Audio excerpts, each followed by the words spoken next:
What's going on, everybody? Welcome back to the channel. Thank you so much for joining me for today's video. I appreciate you guys' time. So today we're going to be working on the GTI here.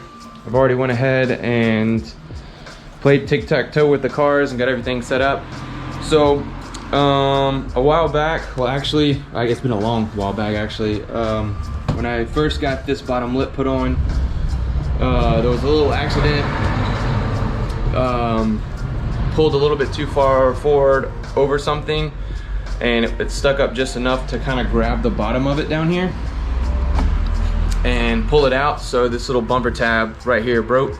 It's right on the corner. So that's broken, and also one of the pieces that sit on the bottom side, this was an extra one that I had. It's like a little kind of Z bracket. It seems to have come undone, so basically the bumper itself is just kind of all hanging on a couple of the screws. So I'm gonna go ahead and pull it off and see what I can do as far as fixing the bumper tab. I have some stuff here. It's not like plastic weld. I don't have the materials for that, but it's this Megabond 2000 stuff that I picked up at the local store here. And I'm gonna put like a little metal piece on the back side of it, and maybe that'll be strong enough to hold it. But anyway, I'm gonna get the bumper off and kind of go from there. Excuse the hum. I got the little space heater going right now because it's cold as bananas outside. But yeah, we got a couple screws up top, right here and right here.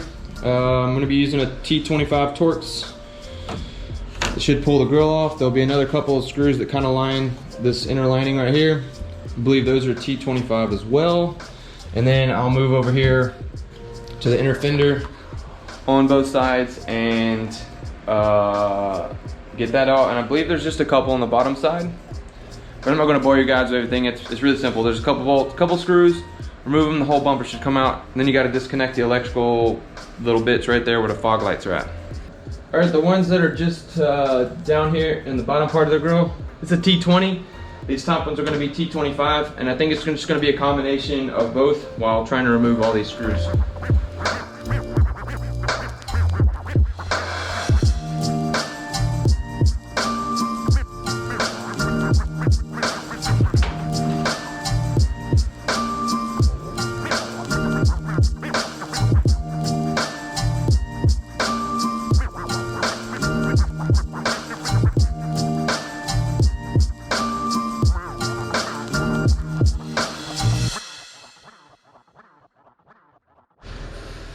All right, now that the bumper's off, you can kind of get a better idea of what I'm talking about as far as a little broken tab. It wasn't completely broken.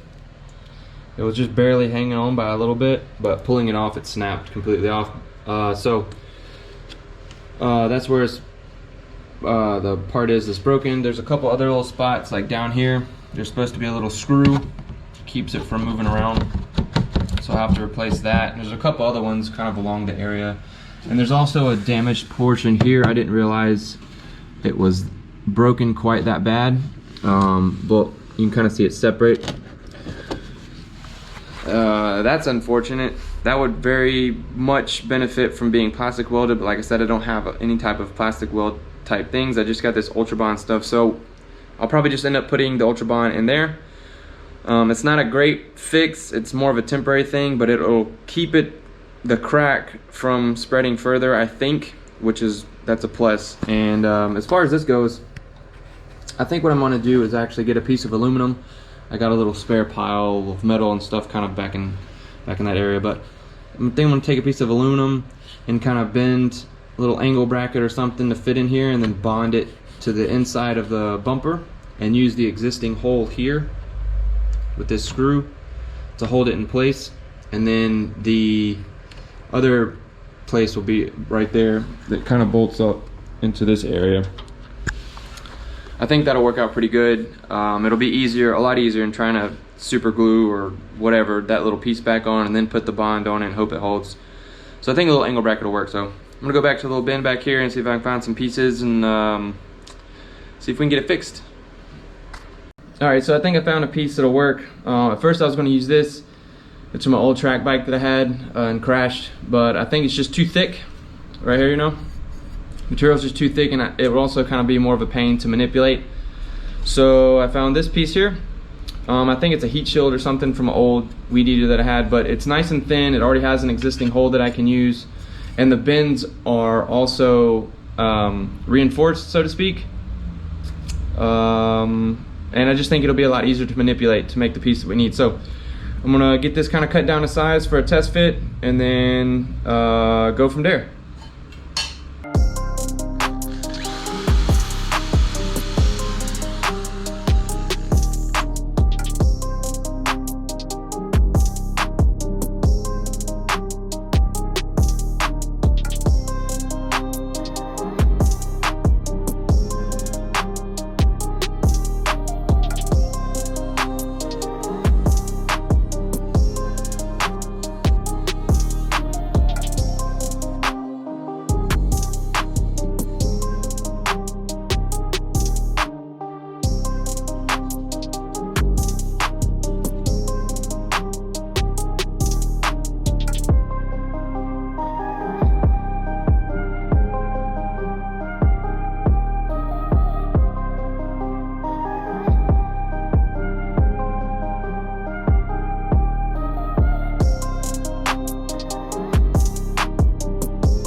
All right, ladies and gentlemen, that's gonna be it for the little bracket fabrication. Pretty simple.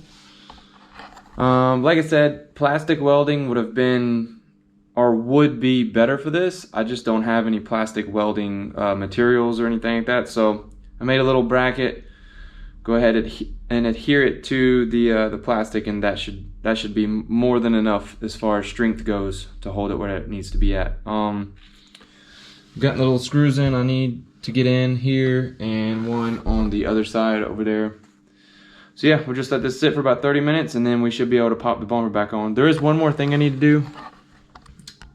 Right here, there's that little Z bracket I was talking about. I need to get underneath and put a bolt down through some plastic, which you guys will see here in just a second, and then we'll be able to get that little stay mounted, and then when we go to put the bumper back on, we'll put that bottom bolt in. It'll be all right. So, progress. Okay, it's been about 30 minutes, and the bracket on the bumper that I made is cured. This is the piece that was on the bumper. I call it like a little Z bracket because it looks like a Z. Taking it off the bumper and mounted it on the bottom side of plastic frame here. I had to drop the little windage tray thing. I'm gonna go ahead and get it put back up. And then we're set to put the bumper back on, and hopefully everything goes back together like it's supposed to.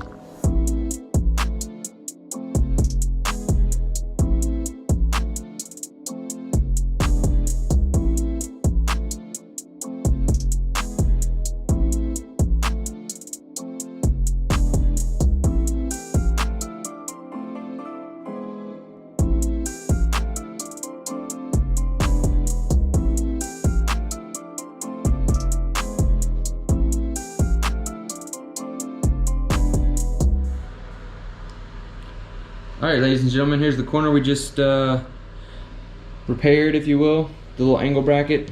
It's nice and stiff. The bumper's not bulging out. There's no movement. Come down here where we put the extra screws in. It really pulled in the seam, or rather closed up the gap.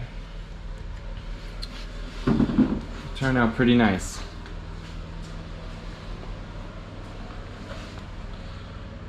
Yep. So that's going to knock this task off. So let's go ahead and get her pulled out, get the subby pulled back in, and have a little bit of a chat. Okay, ladies and gentlemen, I just want to sit down and chat with you guys for a little bit, let you know what's coming up with Forester.